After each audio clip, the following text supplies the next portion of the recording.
because I'm the 8th of 9 children.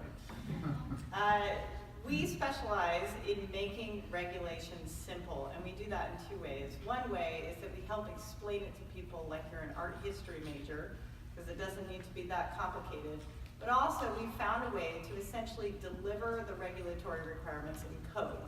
So, I have a background, I have a law degree and a PhD in international regulations, and part of our methodology is we hire recent law graduates, and then we shake the lawyer out of them so they start thinking like data people as opposed to the typical lawyer that is allergic to technology.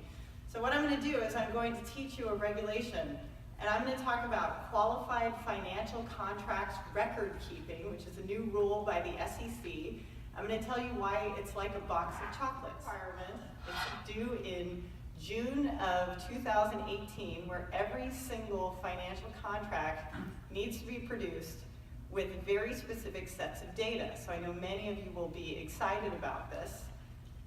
And we say it's like a box of chocolates, because the real data inside the banks and the financial institutions is like a pile of mush, including paper on the floor of lawyers' offices that we will read and put in Excel spreadsheets for them. But the regulators don't quite understand how mushy it is, and they expect that the institution's data is going to look like a nice organized box of chocolates.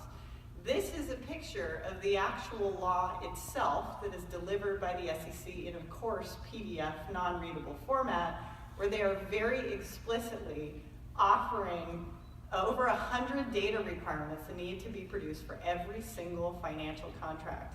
I will note that there is a European regulation doing the exact same thing, but it's a different set of data, and it's really hard for financial institutions to keep up with this, because first of all, as we all know, their data is not reliable.